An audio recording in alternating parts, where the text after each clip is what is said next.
if you can explain what is the crack? Hey, the crack. How can I have the crack? What's the crack? What is the crack? You are the crack. And now let's get into our favorite advertiser, our presenting sponsor, Dub. Please, right now, go into your phone, dubapp.com-Billy. Please click it. Do the first week free sign up. Check it out. You get $20 for everyone you refer to the Dub app. That is dubapp.com-Billy.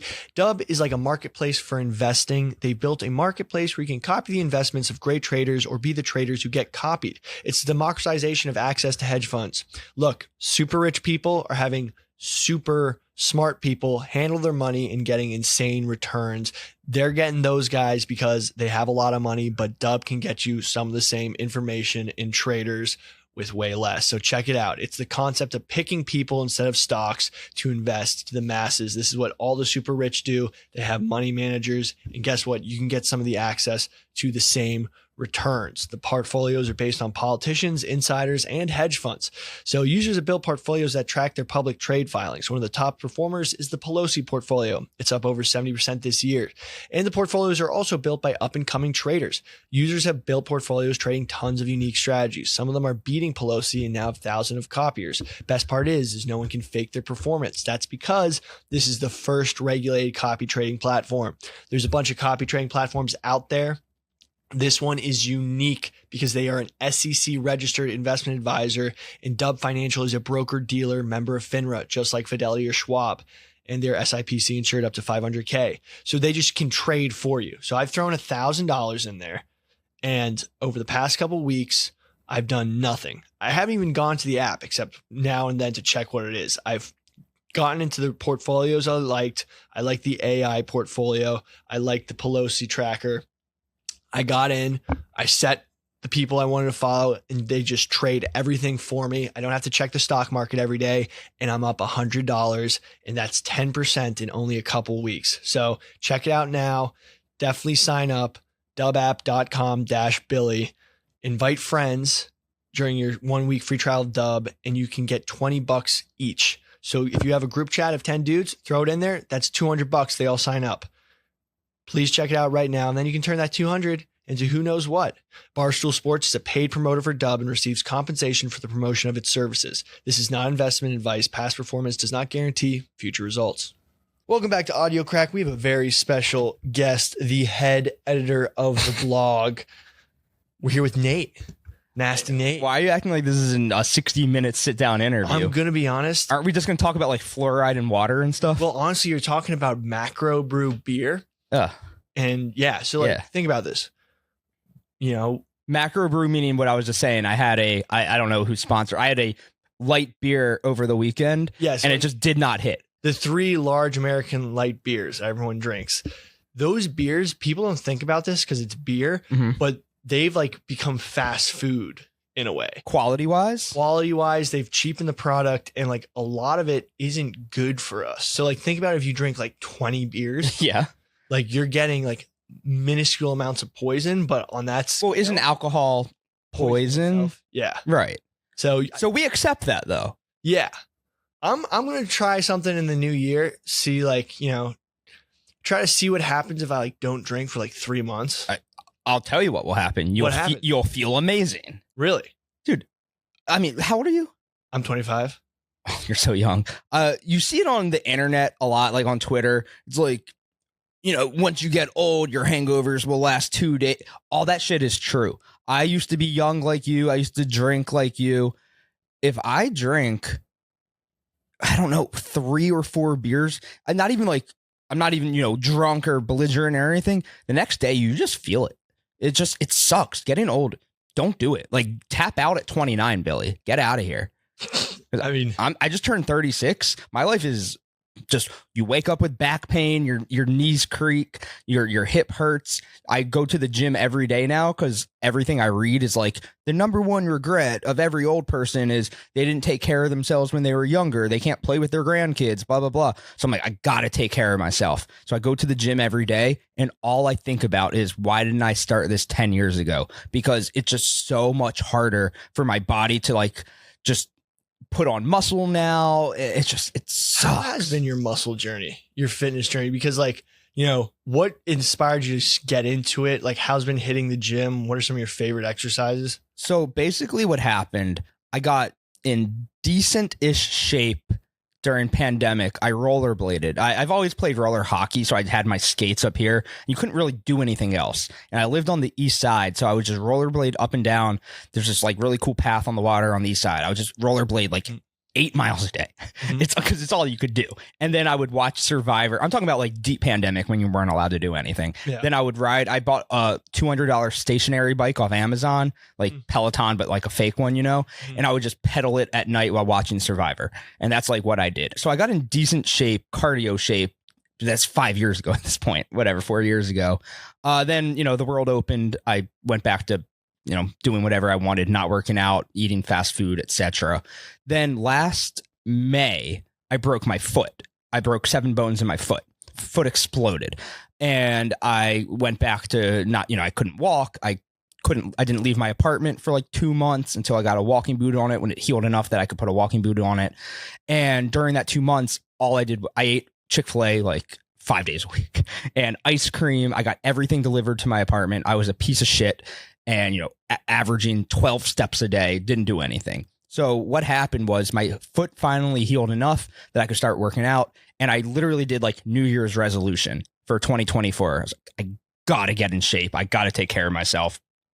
So I got a personal trainer that I went to once a week for the first 6 weeks. And then I joined a gym in mid-February. And now I've been lifting heavy 5 or so days a week since February. Beautiful. Never been in better shape. Never been stronger. Did you like, Do I look strong? have you been having, you look more vascular. But not, dude. It's so hard for me to put muscle on. It's so annoying. Do you get like a serious pump and like high after you lift? Most of the time, yeah. I mean, it's great. Like from someone who didn't start working out till he was 35, it's like, that's what I just kind of was saying. It's like, man, I just wish I started earlier. I'm playing so much catch up. Yeah. But yeah, it feels awesome. Like the good days are when you like just feel like you just had a good workout in the gym, and you take a glimpse of yourself in the mirror and you're like, oh yeah, that's working. And then there's also the bad days when you just like stand in front of the mirror and it's like, I've been working out 5 days a week, eating healthy as shit. I eat so fucking healthy. And then sometimes I look in the mirror, I'm like, I'm still like a fat piggy. Like, how come it's not working? Why am I so disgusting still? Yeah, dude. It fucks with you. Honestly, as you just said, you had a drink over the weekend and like fucked up your stomach. You talked about that before you even started. But, you know, I'm just thinking my gains would be insane if I didn't drink on the weekend. I'm surprised you still drink heavy, because everything you read, every scientist, every expert, everything says alcohol is like the worst thing for gains. I know. It is the worst thing for gains, but it's just like, you know, that's what everybody. Yeah, but drinking's awesome. does. Right. Yeah. Yeah. It's fucking awesome. It's like having So fun. it also just chills me the fuck out. Yeah. Like, how are you supposed to have fun if you don't drink? It's weird. We live in an alcoholic society. Which is another very strange thing that I've begun to appreciate like recognize as I've gotten older, is like, why are we such an alcohol dependent society? Like, why is that everything socially revolves around drinking, and drinking is, I mean, just the dangers aside from, you know, like drinking and driving, violence, everything, it's so bad for you by every metric. Yeah, it's crazy. I mean, honestly, I think it's because of capitalism.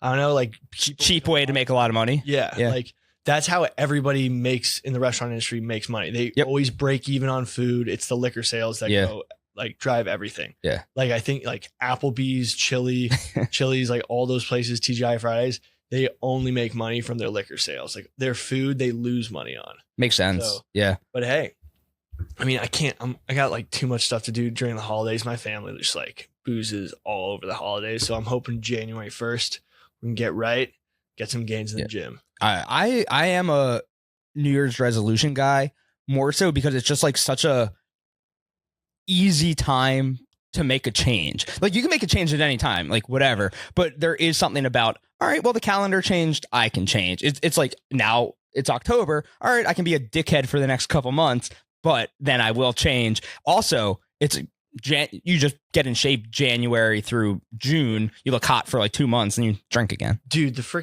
I don't know about you, but like I've just been going to so many weddings.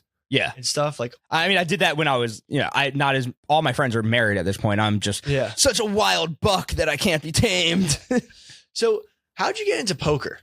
Wait, what a fucking segue that was. No, I was always wondering, like, where was the segue? No, just like your poker mind, like, when did you start playing? Like so I've lived with Mincy, and Mincy has a very weird mind. I'm not wait. like You lived with him or you lived next door to him? I lived across the hall. You lived across the hall from him. But he literally was in my apartment every day.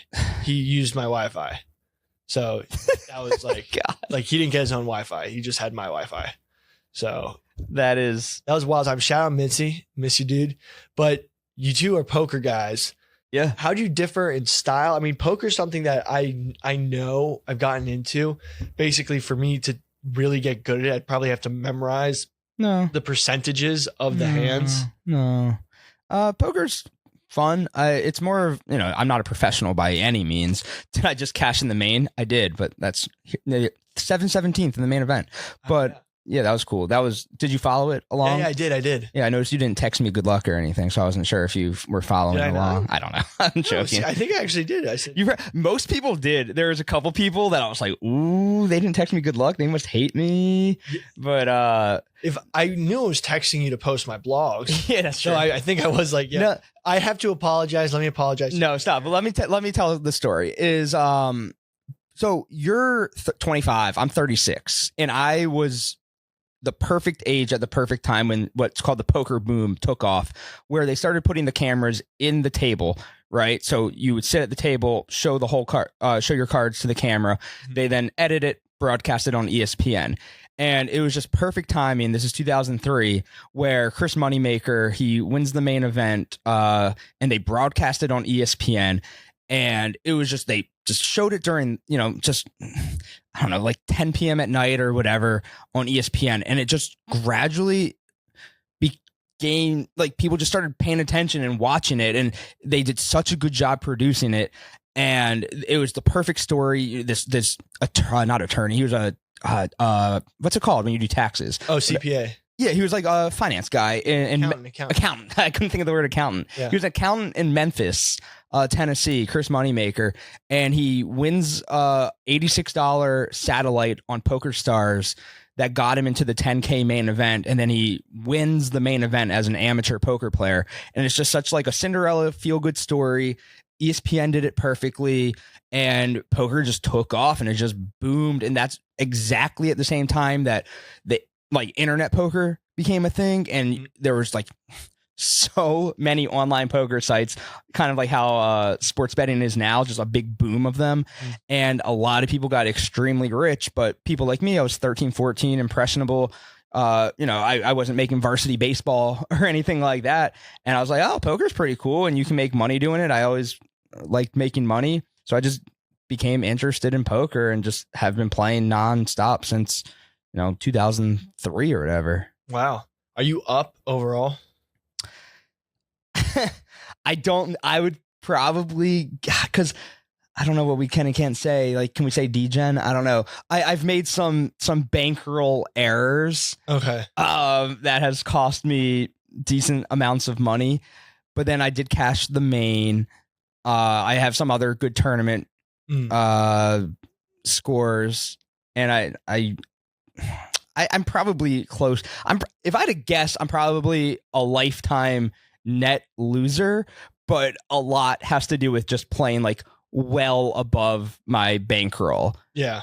Oh, I have to be a lifetime loser because I've played the main event 8 times and I've only cashed once. So it's a 10K main event, but I haven't had 100% of myself in any of them. So like I've either been staked or sold pieces or whatever, but going 1 for 8 in the main event. So that's 80K right there. And I've cashed once for 37,000. So yeah, I would guess I'm a lifetime loser because of the main, but like I don't play 10K of, a 10K event is so far above my bankroll, but you have to play the main event every year because it's such an awesome tournament.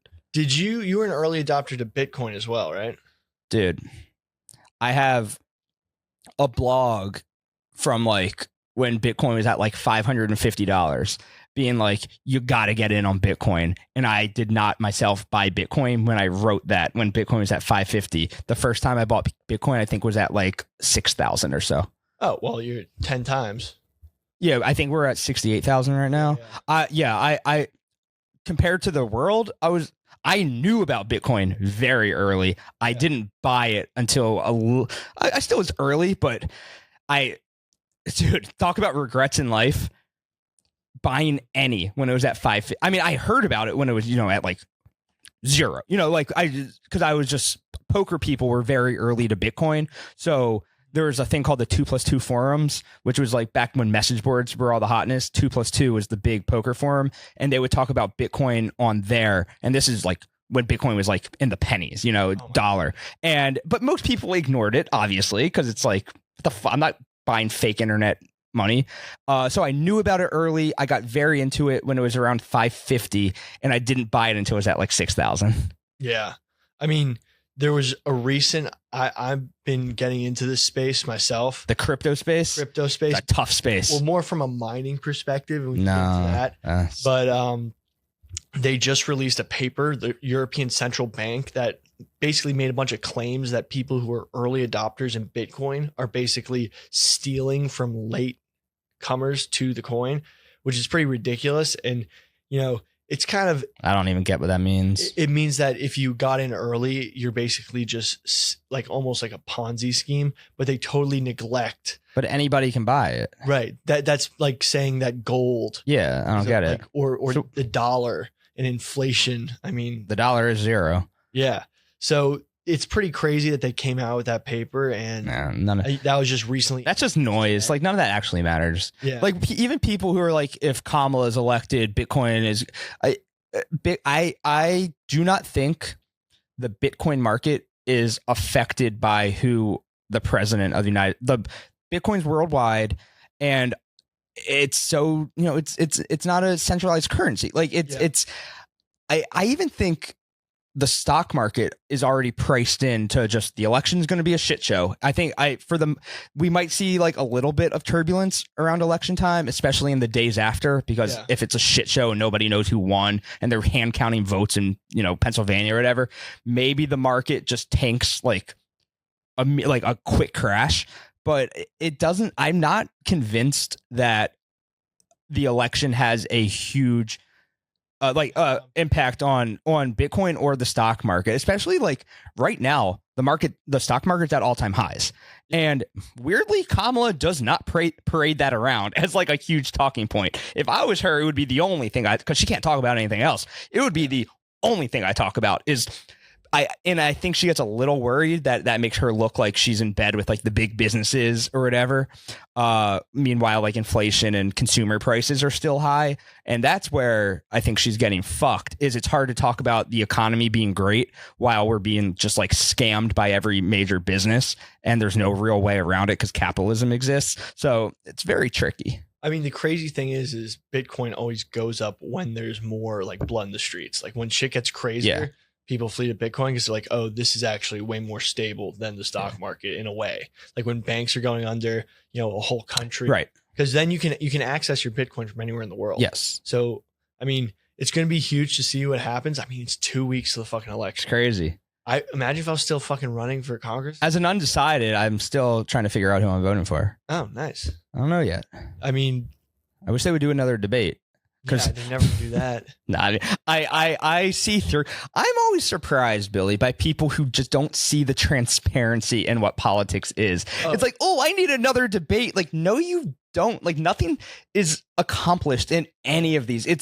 We've truly gotten to the point where it's just sound bites and clips, and like nothing is accomplished. And there's people who truly still don't see the circus. They want to believe that politics is like upright and very important. It's just a fucking show. I mean, it goes to show like Tim Walz, no one's honest. And I'm not saying that Donald Trump's the most honest person. I'd say he's one of the. I mean, he's a politician. In a businessman. He's not an honest guy, and that's not like oh, you're such a lib. Like that's kind of what I'm saying. Like who doesn't see that? Like, how can you look? And I'm not saying Kamala is any better. He's just, I don't like his like business practices like from back in the day. I think he's just like a smarmy guy, but just like not paying people. Yeah. But like, I'm always just like, how do people not see right through? You can still like him and vote for him. I just want people to see right through it. The thing is, you know, his practices made him a lot of money and were swarmy, but you know, it's one of those things where he was successful.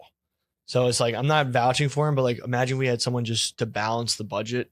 Yeah. Just like, you know, maybe we shouldn't pay some people. He's so good at that, where he's getting the people who in theory should not like him to like him.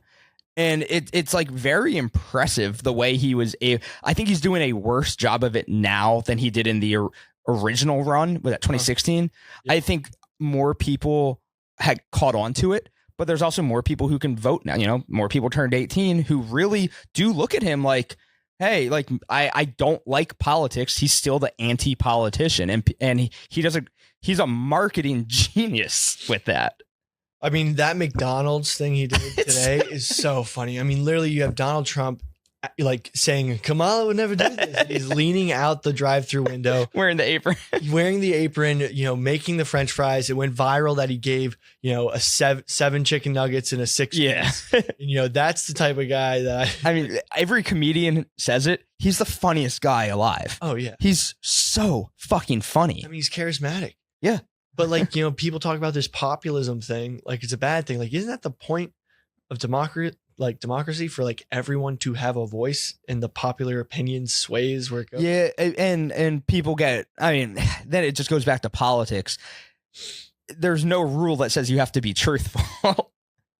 I mean, you know what's crazy? They take the clips of Eric Adams being like, New York City's the Istanbul of America. Yeah, exactly. New York City is the London of America. Yeah. You know, but the thing is, like, politicians, like comedians, used to go town to town and give their bits, and they would do their act, change their act to Kamala has that dumbass one, like what's been burdened can't be undone. Yeah. Like she said that like 7,000 times and nobody understood it. Like when I was campaigning, I very much realized like, oh, I have a spiel. Yeah. I go and I hit all the talking points on all the talk shows. Oh, and you know exactly where the applause is going to come. You know exactly what the people. Yeah. Like, you know, you're basically just doing a bit. It's crazy. Yeah. It's like, it's so similar. And, you know, maybe Donald Trump should have been, you know, a comedian. He's got great material. Dude, like, he's in all his shows, he's just doing material. He's doing an hour or two of stand up. I mean, so that's what put him on the map in 2016. I guess it was 2015. Or whenever they start campaigning for president. I mean, you know, he's polling at 0.1%. Everybody thinks he's a joke, but he says the most outrageous shit that he starts getting the center podium at the debates. And, you know, he's bullying Jeb Bush. He's calling crazy Marco and little Marco and calling Ted Cruz's energy Jeb Bush. Calling Ted Cruz's wife a nasty piggy and all that stuff. And people just start cracking up because still nobody believed that, like, we're not going to vote for this guy. He's just hilarious. And then one by one, he just takes everybody down and everybody looks around and like, oh, he's a real nominee. Yeah. I mean, hey, we'll see what happens. And we had this conversation before. I think if Donald Trump wins, it would actually restore, and I know you're going to hate me saying this, it's going to restore faith in the electoral process than if Kamala wins. So he has like a free roll on that, because it's either he loses and the election is rigged, or he wins and democracy works. Yeah, no, but like seriously, like for the sake of this country, where it's coming to like, if Kamala or she wins in like such a landslide, yeah, she would have to. That's the other. Bro, I can't figure it out because Twitter's Twitter and you don't know what to believe. I see some tweets on my For You page that are like, do people not realize Kamala's going to win in a landslide? And then I see other tweets on my, 3 tweets down, that shows the electoral map that shows he's winning like every swing state. So I have zero read on how this election's actually going to go. There's so much fake internet. So I can't figure it out. There's so much fake internet. And I was reading this story today. There was 2 stories. One was Angel Reese, Angel Reese suspended from the Chicago Flame for steroids. The Chicago Sky. Chicago Sky, whatever. Yeah. So I'm looking for... It's not whatever. It's women's professional basketball. Right. Shout out to Liberty. Yeah. Champions. Dude, I don't even watch the NBA. I actually am more likely to watch the WNBA than the NBA because, I mean, they probably actually play harder. Nah. I've actually seen them go harder in the WNBA when it came to like fouling. Caitlin Clark. Like, yeah, I mean, they were just body checking her across the fucking I'll watch court. that shit. Like Dude, why don't we start doing that to LeBron? Dude, they were just throwing her down at center court. Why don't they just start beating the fuck out of LeBron? Because LeBron is 6'8", 270. Yeah, but there's 7-footers that can throw their... He weighs more than them. Oh, well. But Angel Reese is doing steroids. So then I go down the rabbit hole of where this came from. There's just straight up fake YouTube videos that pretend they're news that are created by AI that just put out fake news, and they're on these like official looking news promos and they get billions of views, and that's like how they monetize. Zero regulation. But then there's... Do you think that should be regulated? I mean, we have to regulate AI. It's going to ruin society if stuff like that continues. I think there needs to be markers AI generated. I mean, there's been so many, like one today, and actually this AI video is pretty crazy. And Nikki Quinn put it into the YouTube. It was an AI video of a snake and a dog fighting, but it was AI, but it looked so real. And the snake had legs, 2 legs. And it was just kind of like, what the hell are we looking at here? Dude, I mean, our parents are fucked. Oh yeah. They're fucked. And then it's just like, we are slowly becoming that age, and AI is going to get so much better. I don't want to say it keeps me up at night because I feel smart enough, but there's going to get a time in our lifetime where it won't matter how smart you are. AI is just, you're not going to be able to differentiate. There's crazy videos of giants building the pyramids that are black and white, and it's AI, and it's like the craziest shit in the world. And like, look, we both work on the internet and are like in the depths of the internet every day. And like, you know, I send you some ridiculous shit that I try to blog. Wanted to apologize. I text Nate a lot to make sure that... No, it's the right thing to do. Like, because I mean, you know, how many people who are... So you're the head of the blog. There's been a lot of scrutiny from Tate, who's blogging, who's not. Who do you think the top performers on the blog are? I mean, as the editor, I mean, you want to talk like inside Barstool stuff? Yeah, maybe a little. I don't know. So I am the editor in chief, but that doesn't mean like my job is not to tell people what to do. Right.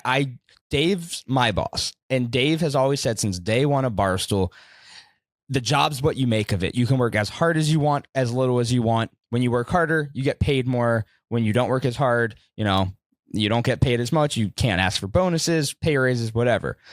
If you want to utilize the blog, it's there at your disposal. You can utilize the fuck out of it. There's people who don't post once on it in their entire life here, and they find other ways to monetize, you know, their brand and themselves and to make money. Perfectly fine. So no, I've never been...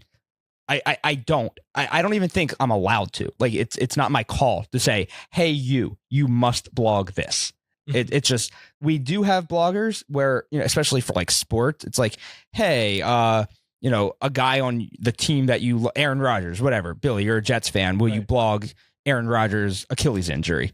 That makes sense. But, you know, Jersey Jerry, big Steelers fan, he doesn't do blogs. So I can't go, Jersey Jerry, you must blog, you know, Russell Wilson, because he's not a blog guy. So it works like that. I appreciate everybody who does use the blog. It's still a big money maker for the company, which I don't know if even internally people fully recognize the scope of what BarstoolSports.com and the app are. We still have millions of unique visitors, you know, every week and every month. The top blog of the day, let's say it's 100,000 people, and that's usually about, the top blog will be 6 figures plus. Mm-hmm. Imagine like reading like your words to a stadium full of people. That's what we have the power to do every day. And I don't want to say upset, more flabbergasted that people don't take advantage of that. I mean, honestly, the building of this show was entirely on the blog. Yeah. And you know, no promo from anywhere else, just trying to get those blogs up. And every time we post the show, it would do way more numbers than Yep. anywhere It's hey, the analytics show. You use the blog to promote your show. Your show does better. Yeah, Just- I mean, I don't, and thank you so much for posting. Yeah, I I mean- asked you to when we put it up, but it's crazy. Like hypothetically, if you gain a readership and then go behind a paywall, if you get even 5,000 people to read your shit, Yeah. and you just charge $5 a month for it, someone like Francis is so good at the blog that he might do one a week, but that one a week will be our like highest clicked blog because he's such a good blogger and people want to see what he says. If we can get like 5 to 10 Francises to, he's like an old school blogger, like comedy, like, he's not blogging sports, but he's just so funny at the written word. Like Kyle or KB and Nick, they were such good bloggers. They haven't touched it in 2 years. And it's so disappointing to me because especially KB, he built his entire persona and career as a writer. And now he's, on Yak and Anus and does a bunch behind the scene, like writing, whatever. But God damn it, if he's not like one of the best internet writers of all time. And it's almost like he had like I'm trying to think of a professional athlete who hit like 40 home runs 4 years in a row and then poof, disappeared. Yeah. Because he hasn't written a blog in I think like 2.5, 3 years. And it sucks. I really wish he would. I mean, it's crazy because you'll put like a ton of effort into a blog. Like I used to write these super long blogs about like, stuff I've done and like, they flop. But then Not all of them. Well, some of the ones about like getting lost in the desert, like a night with Baval at the Baval. Sure. Not consider. Even stuff like that. It's just kind of fun to write just for your own, like a journal entry almost. But then when you're trying to get numbers, like Ravens fan punches 2 guys on the street, and then you like write a couple things, crack a couple jokes, and then it goes to the top of the blog. Yeah, it's all in the game. It's all in the game though. You just got arrested. Saw that. Yeah, turned himself in. I think. No, they took him out and. Oh, they did. Yeah, I have the video. It's hilarious. That should go on the blog. I think it is. That's what I'd say sucks the most about the blog game is you can take shortcuts to getting page views, but I think the people, to go back to like Francis, who really understand how to cultivate an entire personality through the blog. He used to do blogs about like wanting to like fuck Frankie Borelli, and that became like a huge like just like you can just really cultivate like a big following, and people really, really, really just get to know who you are through that. And I really just wish that we put an emphasis back on the written word, because also like our numbers show we have more. It's kind of crazy. We have more uniques coming to the website now than last year, but we have so much less for them to read because so many more people have stopped blogging as much that these people are just like, it's showing that people want to read. We just don't have much for them to read. Jeez. Yeah. Okay, I'm gonna start. I need to talk to Dave about contract stuff. All right, leave me out of that. then I'll leave me out of it. I was top 20 last year. When I was full time, I was cranking out. I was in the top 20 of the whole year. Yeah, it's great. So, and that was when I was on 2 shows. Yeah, I got. And then you got fired from both. I did not get fired. You're gonna cut that. You're gonna cut that anyway. No, I'm not gonna cut that. I might just show you right now. I understand. It's the easiest thing to say to you. I was not. I understand that you were. No, but I want to get this. No, you've showed me. You've showed me, Billy. So I've showed you the text. Yes. All I need you to say is you've seen the text. Yes. Proves that I was not fired from Pardon My Take. Yes. You just say that. Billy definitely was not fired from Pardon My Take. Was absolutely fired from Macadosing. We'll wear that one. Unfairly. No, it's whatever. Unfair. Honestly, I've actually started to enjoy, this is fun. Are you doing the I'm not even mad, I'm laughing thing? No, I'm not even doing that. It is what it is. Like shit happens. Yeah. I mean, like creating this show from the ground up's been awesome. Creating a viewership, sort of being able to do what you want, and like, having the artistic freedom, not as like the editorial freedom to like talk about what you want to talk about. Like, I was honestly so interested on like the online poker craze, how that connected to Bitcoin, and like everyone's got a cool story. There's poker players who are worth so much money because like they got in, so early and they just held forever. I know a friend of a friend. People might call it bullshit. There's no way I can prove it. I can show you who he is. He's a billionaire from Bitcoin, and because he just bought a ton, at literally like 20 cents. And it's just like, it's almost like one guy, this guy who I'm not gonna say his name, he's the smartest person I've ever talked to. He's genius poker player. He doesn't even play anymore because he made so much off crypto. And he just told like people in his little group of poker players, like, just buy Bitcoin. And this is so early, and now they're all so fucking rich. So 1,000, let's say he bought it $1,000 worth at, I'm talking cents. Yeah. Like 20 cents. 20. Yeah. So 0.2. I'm going to watch you do math. No, I did that wrong. Yeah, I know you did. Cause you did 1,000 times 0.2. No, I did 1,000 times divided by 0.2, which I thought was going to do it. No, but yeah, no, 1,000 divided by 0.2 equals 5,000. So then 5,000 now. Yeah. So then 5,000 times 68,000 is, what he would have had. So that's 1, 2, 3, 1, 2, 3. Yes. $340 million. Okay, cool. Good math. Yeah. So that's crazy. Yeah. There's, I'm trying to, they walk amongst us. You might not even be able to, not me. I'm just saying, like, there's just random people out there who just struck gold at the right time. I'm trying to make serious cash. If you figure it out, let me know. Like, I might even start flipping houses. Like, I have a buddy, and I think we're gonna go into that depending on what happens in the next. Like, as you know, I'm a part-time employee. I got my irons and a couple fires, as they say. I'm trying to get some odd jobs. Odd job, just a lot of ventures, trying to see what pops off because as we've talked about, like, it's hard to save on a salary and try to build wealth if you're not like full-time gambling in the stock market on the off time, which takes up a lot of time. And you know what? On that note, let's have a word from, our sponsor, the Dub app. Yes. Brilliant app. Thank you. I'm in the market. Actually, you should check this app out. It's amazing. No, I know it is. I follow your show religiously. Oh, thank you. I'm an AWL audio crack. Crackhead. Yeah. Oh, crackhead. Yeah, that makes sense. Crackhead. No, it's really cool. I mean, Nancy Pelosi, dude, genius trader. Genius. Her husband too. Yeah, genius. They're incredible traders. Yeah, like maybe the greatest of all time. Buffett and Warren. Yeah. Yeah. I'm in the market. I lost a decent amount in the SPAC. You know what the SPAC craze was? SPAC SPACs. Mm-hmm. It's when like shitty companies went public, and basically this guy Chamath, the biggest scumbag in the world. He pumped a bunch of worthless SPACs. He took them public, and then he sold, because he knew they were worthless companies. He sold all his bags. He made like $750 million in a year doing this. And he left he would go on like MSNBC and pump up these terrible companies. Legal. Shouldn't be. He was purposely defrauding shareholders. I don't know how he got away with it. So he would go on TV, pump up these worthless SPACs, stocks, and then people, suckers like me, would trust him because he was a very, very reputable. I mean, he's like a co-owner of the Warriors, very original founder of Facebook, like one of those very early Facebook guys.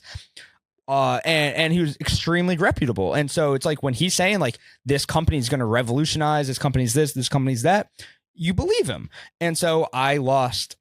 I mean, I don't want to make it seem like it's like a life-changing amount of money, but it was a decent amount of money that I put into various different SPACs. And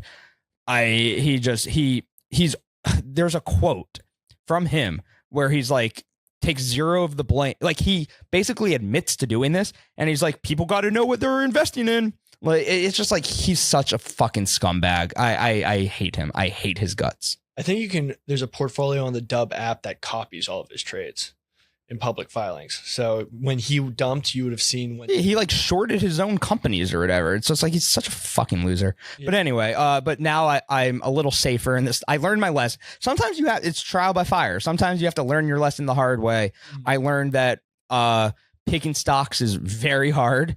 Most people who pick stocks do not end up successful. I have a pretty good portfolio now that steadily climbs. It's been a very good year for the stock market. Mm. And so I have a decent chunk of change in the stock market. I have a decent chunk of change in Bitcoin. I do the 401k, I do the IRA, and I keep very little liquid. Yeah. Yeah, you can copy Chamath on the app. He's not doing too well, so I wouldn't recommend He's a it. fucking scumbag. Yeah. He should be in jail. If I was president, my first decree would be to put Chamath in jail.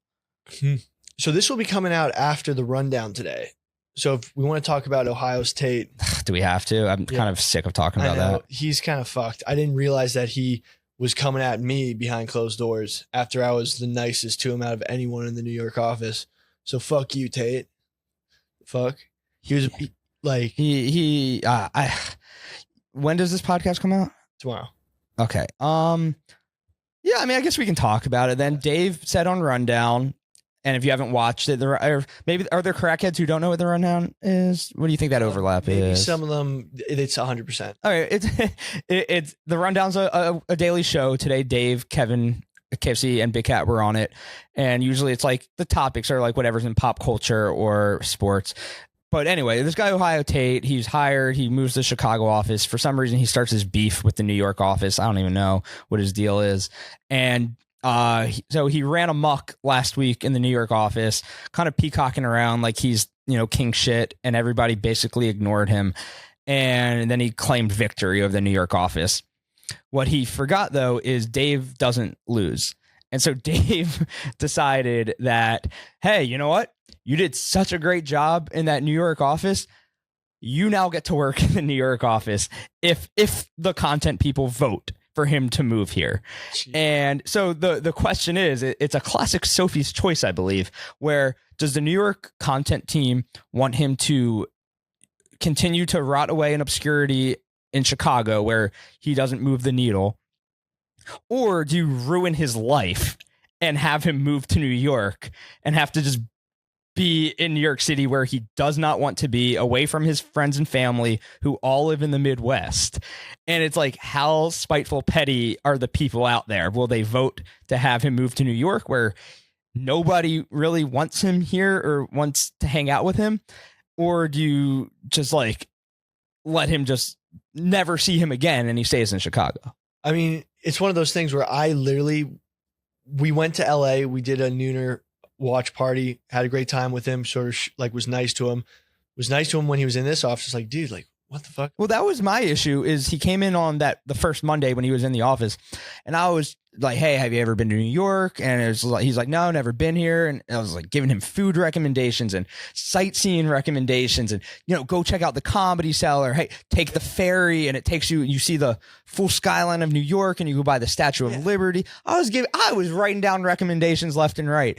I turn around and he's just motherfucking me like left and right, talking so much shit about me. I'm like, hold up. And apparently he did that to like everybody. Like everybody tried to be so nice and welcoming, and then he was just mean. Like, I don't even know how else to put it. He was just like a mean guy to everybody. And I was like, is this Dude, basically he didn't know I was part-time, so he was like, Billy's never in the office. I'm like, I'm here like Monday. Yeah, I don't know. It was weird. Like he acted very strange. I don't under it, to the point where it wasn't like doing, because the content that he does when he shits on everybody does big numbers. It does. Great, which is great. Totally unsustainable for work. But it's great that it does big numbers.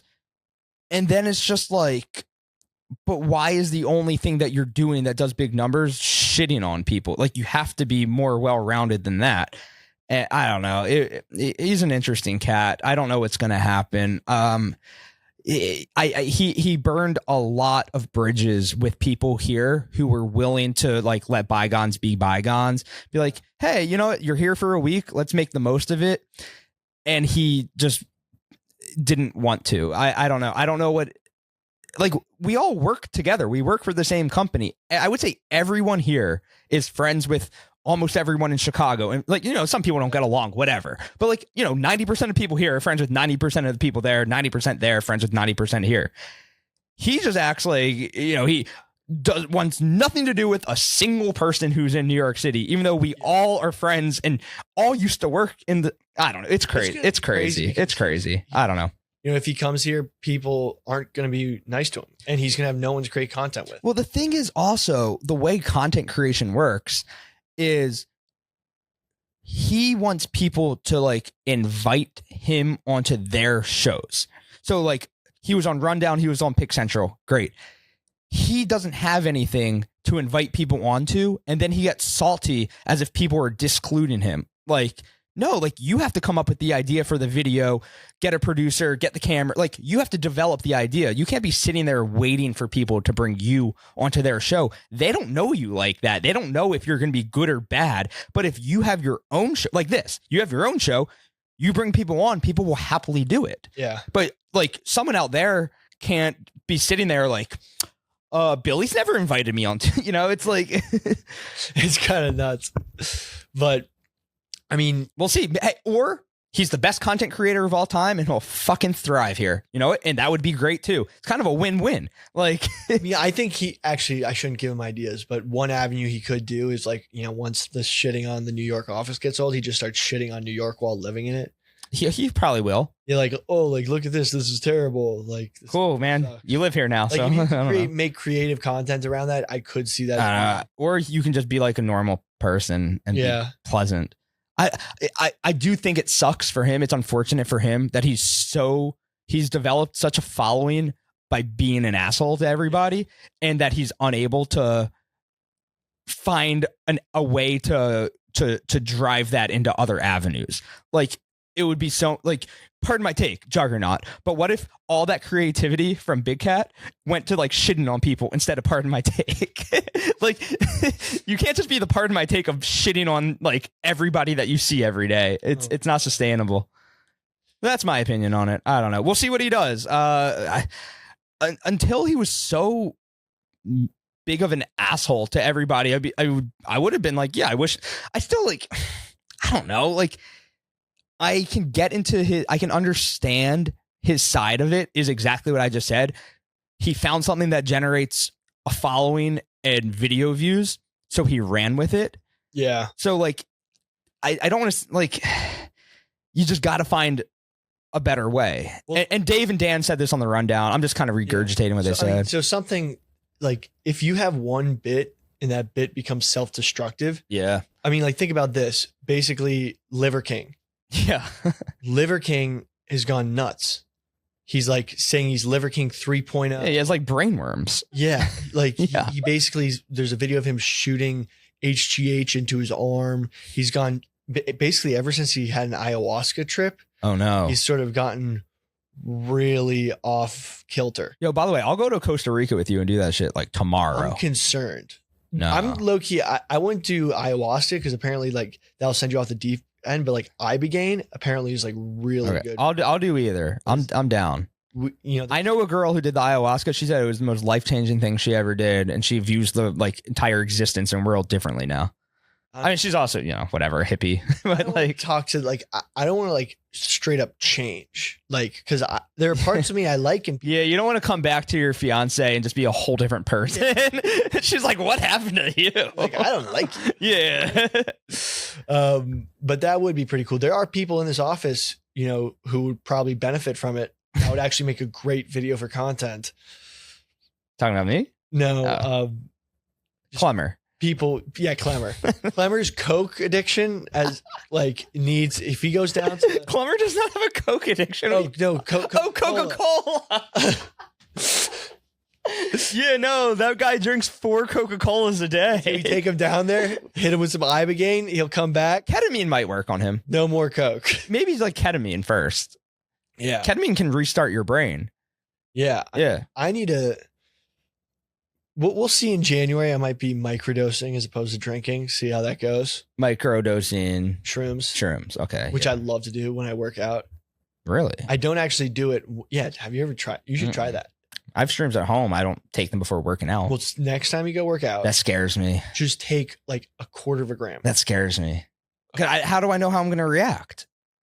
Just take a quarter of a gram and just start doing cardio. Oh, I don't do cardio. Okay, like go for a run, and then once it kicks in, you're like, "Oh, I'm cool with this." Go hit the weights. It's sick. All right. Like you know how maybe I have weights at home. Maybe I'll just stay in my apartment and do it. I could get. I don't know. Like every trip can be like you just don't know what you're getting yourself into. Well, if you do like under a gram, like very very little, you just get like a giddy feeling. Okay. You're just like yeah. Fun. But I mean, it's actually nuts. Like I'm probably in the gym with some people, and they just like have no idea I'm on shrooms, and I'm squatting like 315, just like like You in the 1,000-pound club? oh yeah. Oh, okay. Historically, I think I've gone to 15. I want to say 13 or 1,500. Wait, let me think. 500 hex bar deadlift. Okay. Which Does that count? I don't know. I don't know the rules. I don't know. The only reason is like I could deadlift, but just the injury. Like I'm a long back, so like I could doing regular deadlift could easily fuck my back up. I think I squatted 475 and I benched 300. So where does that put us? 500, 800, 15. No, 1,200, 1,300. So I don't think I'm quite there yet. Hey, maybe in a couple of years. Why don't you hop on TRT? I like being au naturel. But like, what if it makes you just feel amazing? Like you're at the age where you could get on it. I don't know. I'm trying to do literally the opposite of what you're saying. I'm trying to get off everything. I'm trying to get off every substance. Yeah. Like I'm trying to get off like even like my stomach medicine. Like I'm trying to get, I like protein pump inhibitor, whatever for like acid reflux, trying to get off that. Yeah. I'm trying to get off, taking edibles at night to go to sleep. I'm trying to get off all sugar. I'm trying to be a fucking specimen. Dude, are you getting the sweats from dependence at night? From the edibles? Yeah. No. I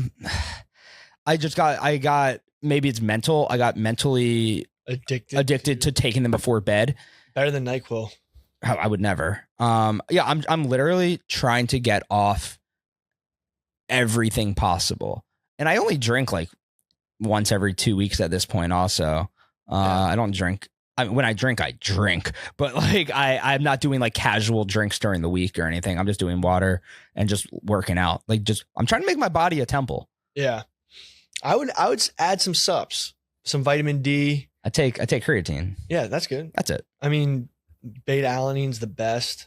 That gives you the tingle. Maybe that'll be my 2025 thing. I'll start getting into more subs. Yeah. But yeah. I don't want to be on any medications. I don't want any added sugars. I don't want any of that shit. Dude, I mean, off coffee for the most part. I still do a couple a week. Like if I wake up super sleepy, but the weaning off coffee was a nightmare. I'm talking, I was doing like venti iced coffees once or twice a day for years. Dude. And now I'm down to like 2 cups a week, 3 cups a week. Damn. But getting off of it was a fucking nightmare. I just craved it nonstop. Craved it, wanted it, needed it. I mean, caffeine addiction. It's like, caffeine's like anything else. It sucked. Crazy just how much shit happened in Europe after they discovered caffeine. When was this? The Turks, the Ottomans, left coffee in Austria when there was a siege of Vienna, I'm pretty sure. And that's when the Polish winged hussars came down and saved the day. Like Europe was almost a Muslim country, very close. Spain was occupied by an Islamic republic for like 100 years. And then like these 3 dudes in the mountain like reconquered all of Spain and then conquered like so much of the world, like true underdog story. But anyway, the Muslims left coffee. And then the Europeans were like, what the hell is this? It's giving us a little buzz. Like, wait a second. That shit must have been so strong back then too. Dude, well, it must have been strong for people who'd never experienced coffee. And just zero like genetic anything. Yeah. I mean, it's actually crazy about cultures with zero genetic tolerance to alcohol and how, like, for example, Ireland has a lot of alcoholism because the Roman Empire never conquered Ireland and they never had the trade routes that brought them alcohol. So, they have a very early history of brewing alcohol and stuff, but like they weren't introduced to it at a very early time. Whereas like there's not that many alcoholics in Italy, even though they drink every day, but like they don't get that like problem drinking. That was just a side note. One of the more interesting things about the COVID lockdowns is they had to keep liquor stores open in America because it would have been a national health crisis because we have such an overwhelming amount of high functioning alcoholics here who are just like so dependent on alcohol to get through the day that if we closed the liquor stores, it would have just been such a crisis of people going through withdrawal. Well, you can have seizures. Yeah, like exactly. Yeah, like just the complete withdrawal. It is kind of crazy. I was doing some late night reading about alcohol dependency in America, and it just very high number. I mean, I was a little stunned by the And I think it's our alcohol's everywhere in our culture. TV ads, you're introduced to it as it's fun to do when you're an adult, like that's what you're told as a kid. Like, I can't wait to drink alcohol. Yeah, kind of nuts. I mean, it's crazy that like there are people that wake up in the morning, go to the liquor store as soon as it opens, they buy probably 10 nips of vodka and then drink it throughout the day. Yeah. Like just to keep you level. And then that's terrifying. I mean, yeah. And it kind of just like hits you. It's nothing you plan to do. Yeah. It's just, it's like one morning you wake up, you're hungover and you're like, oh fuck, I'll just have some hair of the dog. Yeah. It's like, oh, let's just. Especially like our whole college culture. Yeah. Is alcohol. It's tough. I don't know if, so like, there's people, tobacco, cigarettes. Yeah. This country is founded on tobacco and cigarettes. Oh, yeah. And the fact that like tobacco is as taboo as it is today it would be like in 50 years if alcohol is looked that way. Like, oh, I can't believe you're smoking. Like, imagine in 50 years, it's like, I can't believe you're drinking a beer. So I'm actually found this in the 16th century. The average Irish worker drank 14 pints of beer a day. It's crazy. Irish historian in Cambridge uncovers drinking habits of 16th century Ireland. Like, we actually have been the least alcoholic we have been in a while. Because like people, I mean, you see Mad Men, they were drinking all the time. Oh, that must have been so cool. Yes. Bang the secretary. Yeah. I mean, okay. So the 16th century beer had high caloric value. So it was like, stonemasons were engaged in hard physical labor because there wasn't any water, but it was still high percentage. Yeah. It may have been up to 7% proof. So these guys were banging down 14 IPAs a day. Their tolerance must have been insane. Dude, their bodies must have been crazy. Well, like the biggest muscles of all time, but just the biggest gut. The power belly. Yeah, I mean, that's crazy. Like, why don't people do that today? I don't know. The beer must have been healthier. I mean, well, before all these goddamn preservatives were in our food, all these goddamn microplastics. What's your diet like? Like, are you? No, you don't eat hell. I see what you eat out there. You eat like fast food and stuff. Like you don't stay away from like additives and anything like that. No. So like when I go home, I eat very healthy because I'm cooking for myself. You do cook, and then when I cook, I'll cook enough food at night to have lunch for the next day, and then. There is an off day, and that's when I have my cheat meals where I'm in the office. You eat a lot of Chick-fil-A. Yeah. So that's like my cheat meal. So like I'll maybe get one of those a week when I'm in here. Okay. So it's like, if I didn't have food from the night before that I ate before I came here, then how many calories are you eating a day? Just as long as it's mostly protein. I don't care about the calories. Really? Yeah. So I mean I could cut, but it's pointless when you're consuming 10,000 calories of beer on the weekend. But like I do I do lift. I definitely could cut. I'm like thinking about eliminating, and restricting alcohol consumption, but it's just like, that's what. Why don't you just do vodka soda instead of beer?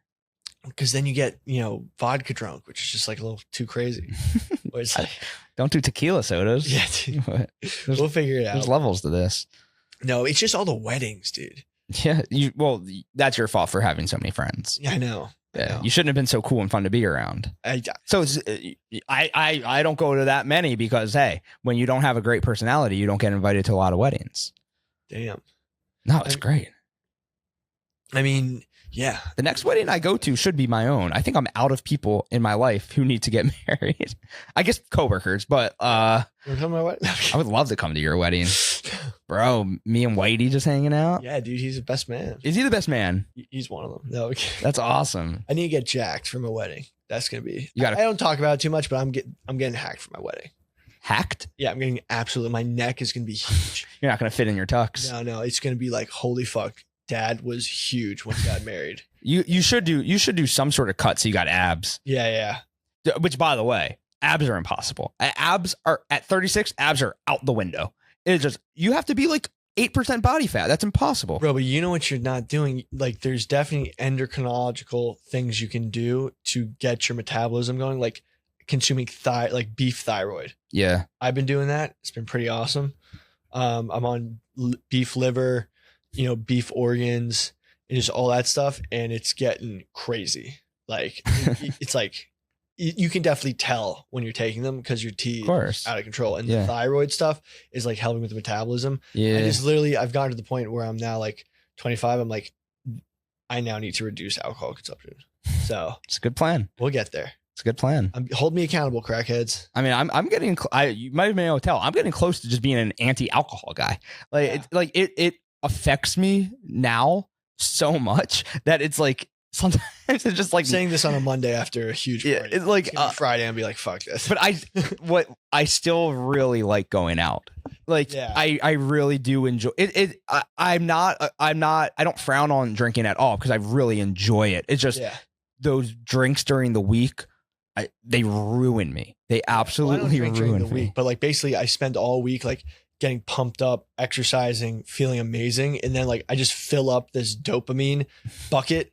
And then Friday comes, the Oh, weekend comes, and yeah. I just dump that dopamine bucket. Then it's Monday. And I'm like, gotta work out again to build it up. And I was like, well, you know what? I could just like stay level the whole time. But if I black out on Saturday, I'm not fine again until like Tuesday night. Like I'll still feel the lingering effects of it all day Sunday, all day Monday. well, I mean, you don't have to black out. Well, I love drinking. You can't stop. I can't. Bro, I get like a few drinks in me, then I start ordering shots for everybody. 3 espresso martinis make me. Espresso martinis should be illegal too. They make me black out. Oh, those are Four Locos. Second. for Oh my people. God. I black out so quick. And I really do appreciate the feeling of being drunk and how it makes me more social and stuff like that, more fun to be around. I like that aspect of drinking. I think that's a fine thing to enjoy. Like I just enjoy drinking. I just like it just kills me. It just chills me the fuck out.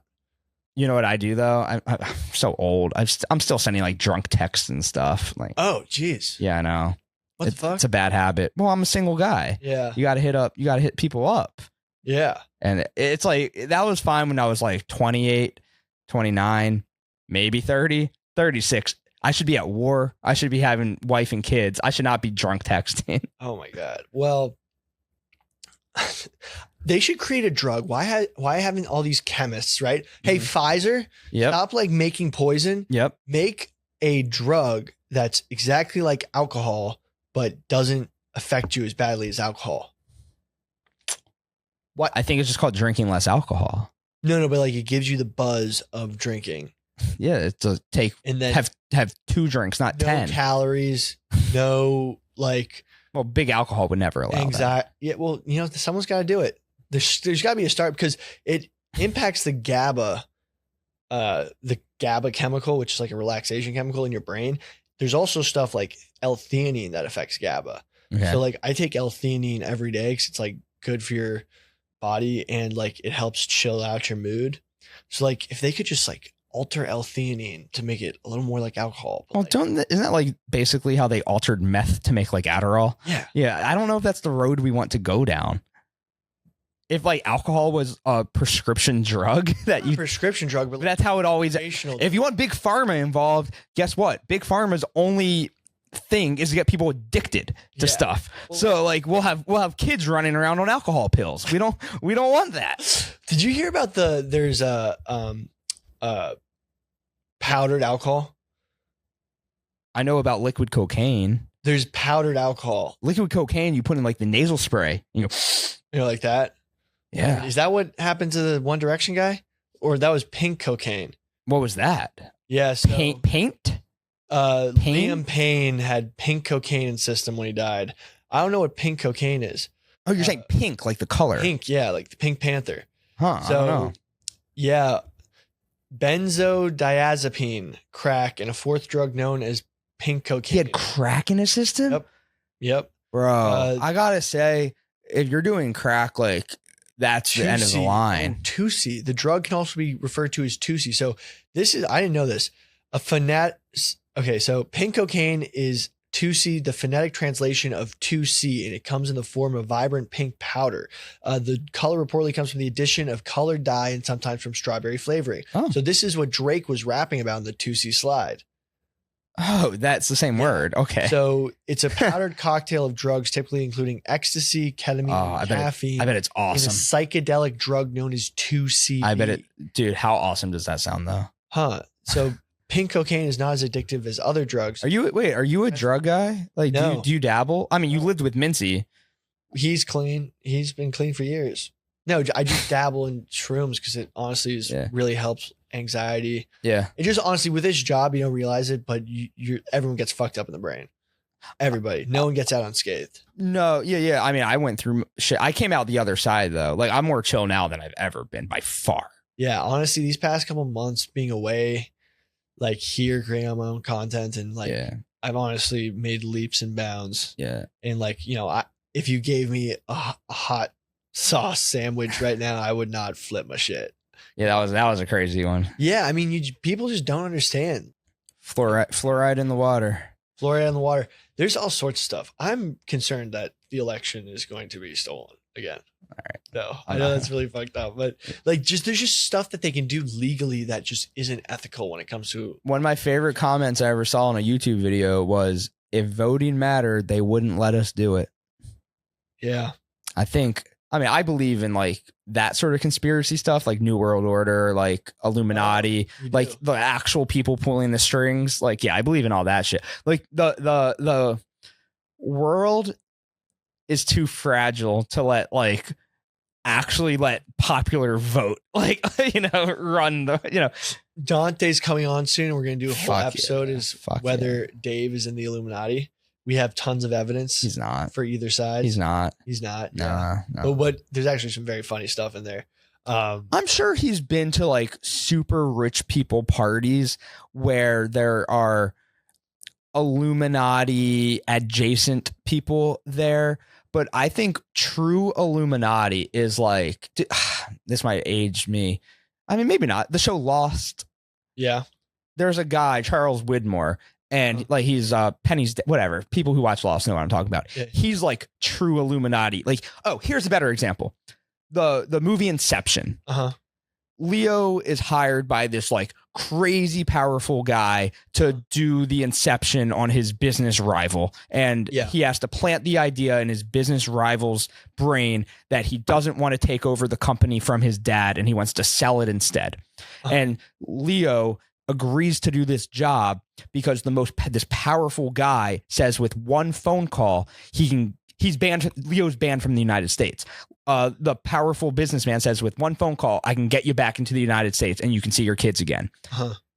That's Illuminati to me, is these guys that we don't even know exist who with one phone call can get you back into the country. Well, that's more like stuff with, for example, donations. And this is something I learned from actually running for politics, is that if you have donor sway, all these government officials, the majority of their time that's not spent actually doing the votes and like reading the bills, which is not. Well, they don't even read the bills. Right.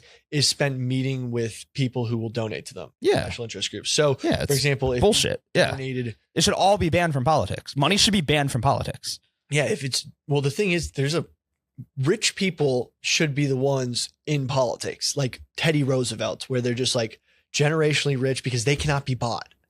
No, because they just do what's best for their rich friends. Well, at the end of the day, they also have to do what's best for the voters or they won't get elected again. But that's kind of like, but that's kind of like why the Trump thing with the immigration. It's like, he turned down the bill for the border because it's easier to run on the border isn't secure. So like politics is such a messy. He was in no place to overturn that bill. The Republicans did. Right. But I'm saying like it's just easier to run on the idea that things are bad and that you can fix it than to actually fix it. And that's what all this money in politics has done, is it's just kind of taken away the initiative. Yeah, because like why fix something when you can run on the fact that you will fix it? Politicians back then just actually like would serve the purpose of the people. And like these special interest groups were not impacting and the media being run by billionaires and shit like that who all have their own agendas. I mean, George Soros buying up all the FCC radio. It's crazy. Yeah. I mean, yeah, like everything's bought at this point. Yeah. I mean, it's crazy. I mean, yeah, like Bezos buys Washington Post, Elon buys Twitter, Soros buys all the radio stations. Like it's just like both sides are just trying to gobble up as much media as possible. It's not even that they're like a cabal of Illuminati. Like that guy who, in this hypothetical situation could get Leo back into the country. He just was probably calling the president for all the donations. Yep. You get. I'm saying those are the real movers and shakers to me, are these like just shadowy like figures behind the scenes. And I think there's a reason like nuclear war hasn't happened, because the real people in charge, they understand like we can't allow the world to blow up. Like there's been plenty of bad people out there, but there's just always one guy behind the scenes who's like, North Korea, take your hand off that button. North Korea is so pussy. Well, Eric Nathan did not say that. Dude, freaking Kim Jong-un pussy. No, they sent a bunch of troops to Ukraine recently. The North Koreans. It is insane. There's 12,000. They must be so confused. I think they thought they were in the Truman Show. I don't think they knew that there was life outside of North Korea. Dude, imagine if they like go to like Russia, Ukraine, they're like, oh wow, McDonald's, this is awesome. Yeah, they just settle there. Yeah, but like 12,000 troops a day are dying.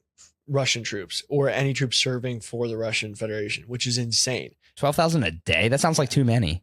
Yeah, no, that's insane.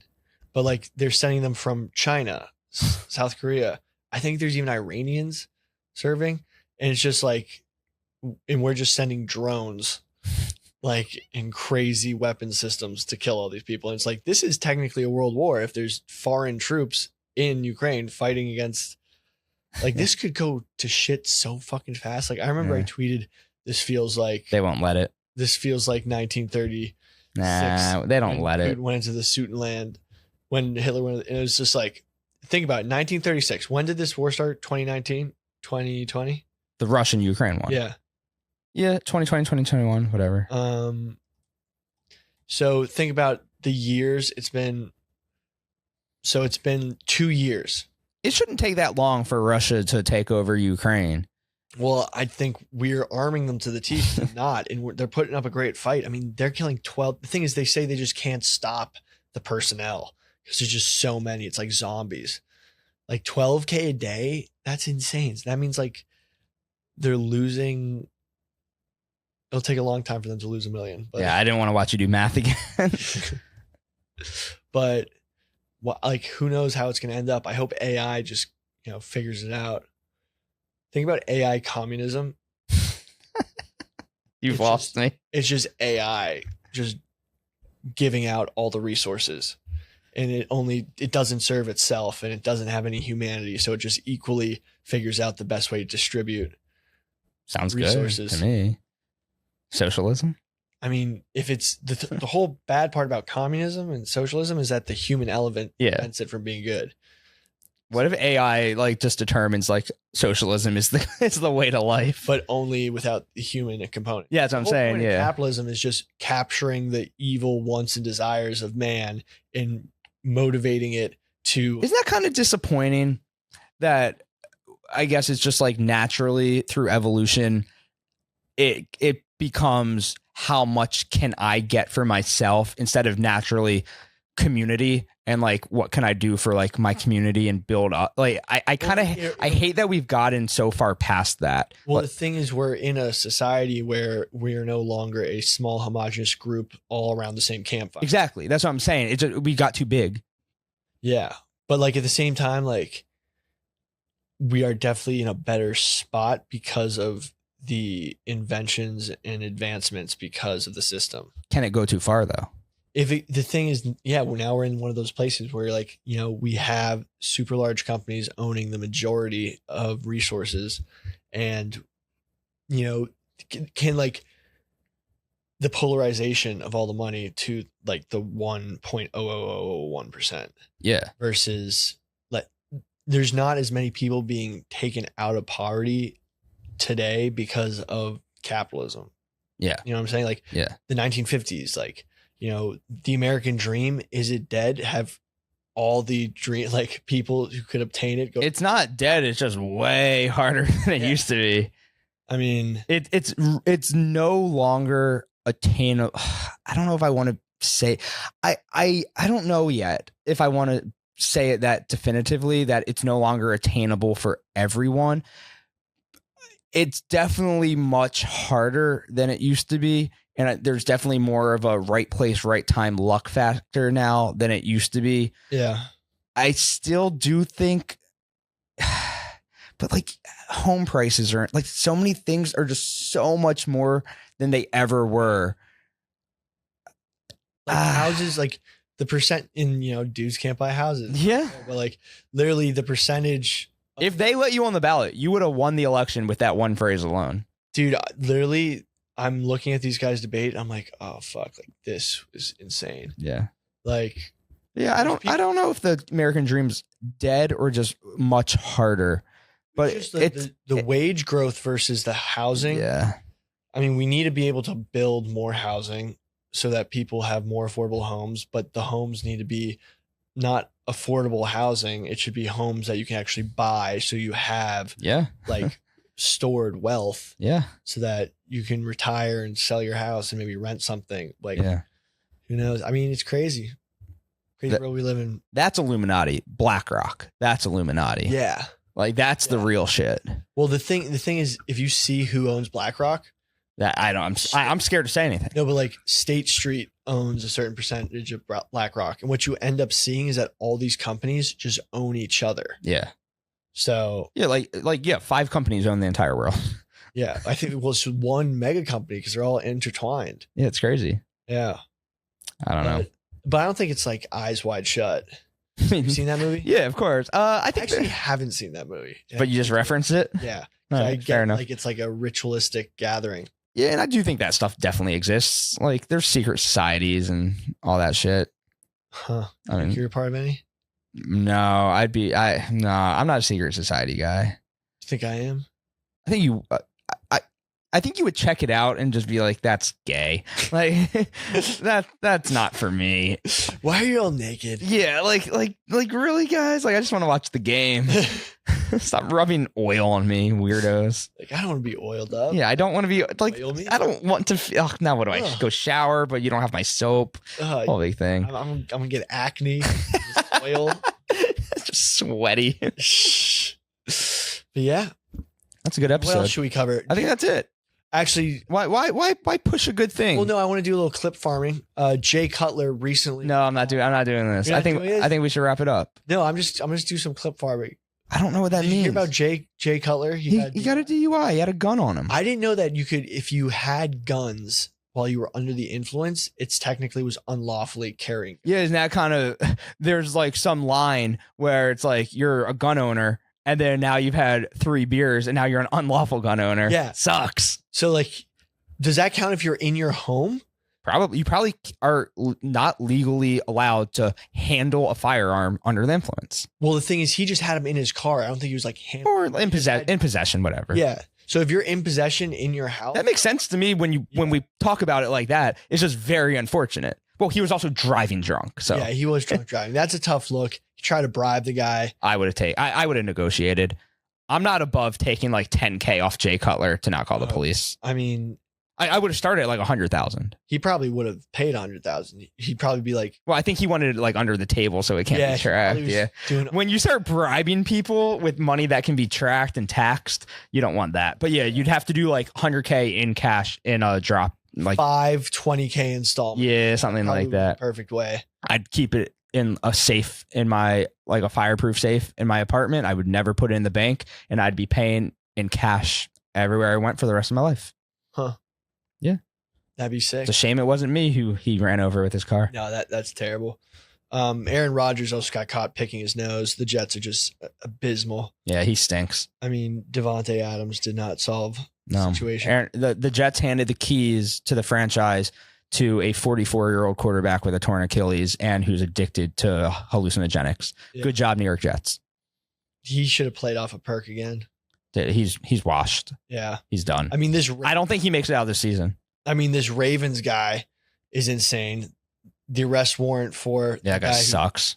I know they just put him in handcuffs, which is crazy. John, Why is that crazy? He got arrested. it's actually hilarious just seeing this guy in his full business. I don't think he spends one day in jail. You don't think so? Plea deal, community service, fine, apology. If you're him, what do you do? What do you mean? I hire a great lawyer and the lawyer gets me off. But your whole name has been dragged through the mud. Everyone knows about every terrible thing you've done from your past. Yeah, he's a bad dude. Like he's a historically bad dude. Yeah, he's a bad guy. He comes from a wealthy family. He'll get a great lawyer. Then he'll just, I mean, yeah, his life's going to be ruined a bit, but people bounce back from worse. I think what he's got to do is he's definitely got to serve some jail time. Or he's gonna get. He should volunteer to go to jail. Yeah, just like 2 months. Yeah. He convert to Buddhism. You have to. Yeah. Become a pacifist influencer. Okay. Publicly apologize to the kids in whatever way possible. Probably settling in civil court and being like stipulation. His dad's gonna pay them off. We gotta sit down and I get to apologize to you guys. And then honestly, if I was punched, I don't need the apology. Just write me the check. I don't need. He needs the PR. Yeah, but I wouldn't. That guy's such a loser scumbag. It's like I don't want to. I also want to hear the full story because he was a drunk guy swinging at people. Oh yeah, he's got to go to rehab too. Has to go to rehab. Yeah, has to go to rehab. Rehab's huge. Yeah, you can get away with anything. I was gonna say like people do the worst shit. They're like, I'm a not a fan, addict. Yeah, sex addict. I was sex addict. Yeah. Who made it? Was it Tiger when that was the first time we learned? Or Charlie Sheen also. He was just fucking hookers, and he's like, "I'm an addict," and it's like, "Oh, he's an addict." I mean, addiction's a very tough thing, but letting everyone get away with everything they did, and then just I don't know. If I'm ever in trouble at Barstool, boy, am I an addict. Oh, yeah. Do you think you can get renewed on that? Get out jail free card? Yeah. Dave calls you. Dave, first things first, gotta let you know I'm an addict. Yeah. He's like, son of a bitch. So close to getting that off the books. God damn it. I'm here for anything you need. Take as much time as you want.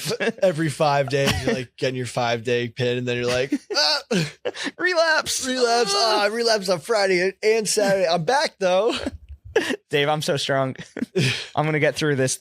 Just need 2 more years under contract. I will beat this. Oh my God. It's not a bad card to play. Maybe we'll see. Something to just think about. All right.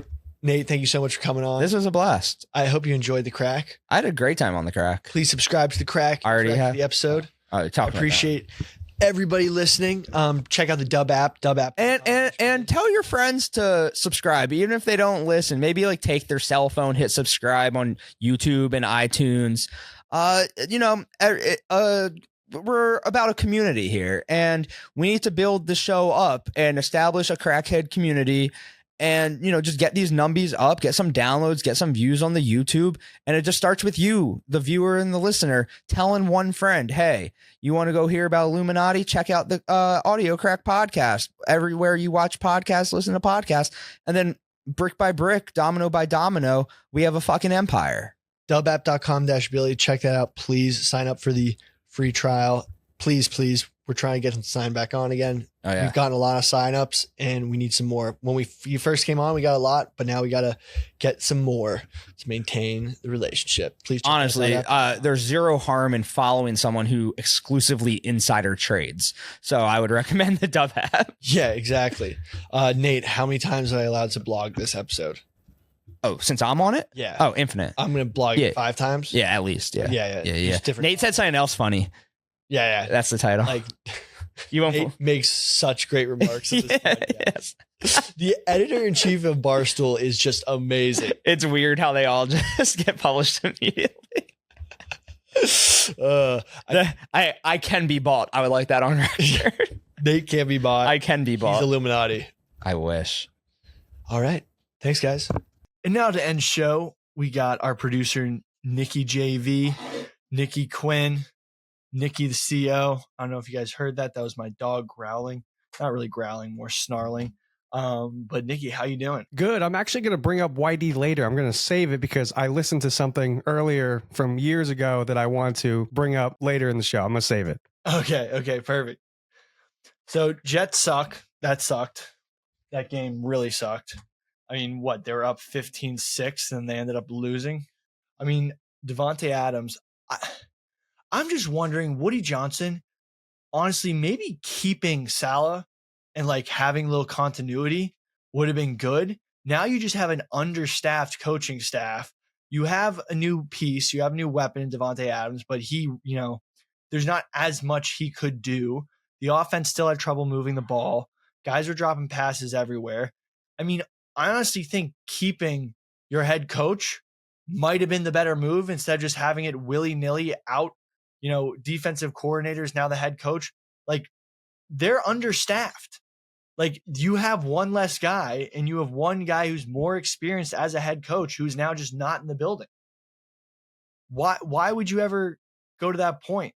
I'm honestly on team rehire Salah. Billy, the season ended when that ball hit Garrett Wilson's shoulder. They're worse than they were with Zach Wilson. Zach Wilson was 4-2. I think he was 5-2. Is Rodgers now the head coach? And how are we going to do this? I think Rodgers has been the head coach even before he agreed to come here. I think that was part of his clause to come. I have to get my way or the highway. I think we realized when Hackett didn't get fired and Salah got the boot, that's when we knew that Rodgers would really run the show. I mean, geez, like, I don't even know what to see going forward. Who they got next week? Patriots. If they lose to the Patriots, boycott. Yeah, no, they got to beat the Patriots because that's a soft. Even their head coach said that they were soft. And then Belichick said that they're not soft. So now we have a soft off. Are they soft? Are they hard? I would just say that the Patriots are flaccid as of right now. I think the Jets are soft. I mean, they had one of the top defenses in the NFL. I know they lost games. Their offensive was horrendous, but like, what happened to the defense? I don't know if you saw this, but Quinn Ewers was rumored to be leaving Texas a few hours ago and going straight to the draft, but now he's even debunked it. Texas has debunked it. His agent debunked it. He's staying at Texas, but could you believe that? I hit an insane parlay this weekend that Alabama was a part of, and we'll get to that later. But I will say that we're in the NIL era. We're now dealing with pro-style misinformation in order to gain leverage. So did this leak occur? Probably, definitely. Was it being used by Quinn to like leverage the situation? I think he does. He is able to go to the draft. He's done his 2 years in college, and Arch is a threat at this point. So it may have just been a ploy to maintain his starting status, to be like, oh, if you bench me, I'm just going straight to the NFL and training, and then we can watch Arch get eaten by some bigger SEC team. So who knows what it'll be down the stretch. That was an amazing game. I had an insane parlay that hit over this weekend. Honestly, plus 1,100. It was Georgia, Colorado, Tennessee. The only close game in that, those were all money line, by the way. The only close game in that was in Tennessee. Tennessee celebrated a little too much. They beat a team that got beat by Vanderbilt in Alabama. That's not a Saban era Alabama team. To storm the field and get as hyped as they did is kind of like, okay guys, come on. Now you're hyping up a bad Bama team. And honestly, they shouldn't be celebrating that hard because Vanderbilt hasn't beaten Alabama since 1984. Tennessee beat Alabama just a few years ago with Hendon Hooker and Jalen Hyatt. He went for like 4 or 5 touchdowns, and they ended up winning on a game-winning field goal, 52-49. Crazy game. Absolutely. I mean, it was a great weekend of college football. Pro, not so much. I'm starting to see that the college football games are just so much better than pro, and it's kind of, especially this season, just all the flags this season in pro have like really started to piss me off because you can't predict what's going to happen with those types of outcomes. I mean, just constant flags. I don't understand what's wrong. And the league's got to clean it up because it's ruining the quality of football. And it's ruining the product in itself. Texas, Georgia, they started throwing beer cans after a call was made on an interception that would bring back the interception. They're going to pick up the flag. Kirby was livid. They were throwing beer cans onto the field. I mean, that's just mob rule. Those refs knew they weren't going to get out of there if they didn't reverse that. Would you be a beer can thrower? Only if it was finished. Throwing a full beer can at a person is assault. Deadly weapon. I mean, what about a high noon can? Yeah, that's fucked up because that connects. That's bad. Empty beer can, not so much. Eagles, Giants. Daniel Jones hasn't thrown a touchdown at MetLife Stadium for 657 days. That's got to be a record. Saquon in his revenge game went for 176 rushing yards. Dude, I had fucking Saquon on my fantasy bench. Why is he on your bench? You didn't say you... I don't know. I don't know why he was on my bench. I didn't set my lineup. I had a very busy weekend in my personal life. Like my whole family was here. So I barely got away with watching the college football games. You got to set those reminders. I know. 2 fake punts happened that were unsuccessful by 2 winning teams on Sunday. It was Lions and Chiefs. Both ran a fake punt and won the game. What does that tell you? Being ballsy counts for something. That Lions team is insane. Super Bowl. They're soupy bound. Like I can't imagine what this team, like that team is behind Dan Campbell and they are just going hard. And every team that plays the weekend after they play the Lions are so beat to shit. Like the Lions have that college football mentality. It's like a college team. Like they are all bought in. They are all in to the dogma. They are in the church of Dan Campbell and they're biting kneecaps. It's absolutely insane. What do you think about Sonic and Knuckles? For reference, that's Jahmyr Gibbs and David Montgomery, the running backs for the Lions. They nicknamed themselves Sonic and Knuckles. Which one's Sonic and which one's Knuckles? I'm going to test your anime skills. Well, I mean, is Sonic's speed and Knuckles is punch? So who's the faster guy? Jahmyr Gibbs is the Sonic and David Montgomery is Knuckles. Dude, Sonic versus Mario at the Olympic Games was my only Sonic. And then Sonic was in Smash Bros. The one thing I wanted to bring up from earlier about Whitey was I was listening to PMT like I usually do, and it was the AJ Soprano, Robert Eiler interview, and it was about Whitey. Well, you said he ripped up and ate the Vanny Woodhead title. He did rip up that title. That is true. I got the title destroyed, and the car is now in Chicago. They're revamping it, so that thing has new life. They're like, Billy is actually using the excuse my dog ate my homework. It's true though. I think I still have the picture on my Twitter. I just watched a video about Dave talking about how he's going to send Tate to New York and he's going to have the New York people actually vote on whether or not he could stay. So I recently found out that Tate, even though I was the nicest fucking dude to him, was trying to blog shit about my back. I was even nice to his face. And apparently on the stream, he was trying to go at me hard. So who knows? He was like, so the Yankee guys have the Yankee stream. I was there for the first Yankee game. But you know, I love the Yankees, but I'm not like one of the Yankee guys for the stream. So he was like, I'm going to, rat on Billy not being at the stream. I was like, I'm a part-time employee. Like I go to the football streams, the Jets streams. So, I mean, hey. Wow, Billy football has to be at a Yankee stream? I think if he's going to come to New York, he cannot not accept a rough and rowdy challenge because you can't fuck with people so hard and not deal with the consequences. Holy shit, you could see the berserker in his eyes. Yeah, dude. I mean, Tate, I thought we were boys and now it turns out you're being a fuckhead. So, let's throw hands. I'd love to get a nice fight in before Thanksgiving, do a quick month of training, and then just get that going. That'd be dope. Actually, I really would like to do that. It sounds great, but I just don't think the timeline is realistic. Oh, no, I can only do a month of boxing training. Yeah, no, you wouldn't start training yet, but the event and everything, the promo, it would have to be at least like 3 months. Yeah. Unless you just want to duke it out in the Barstool NYC office. We could put a ring out. Pay-per-view. Hell yeah.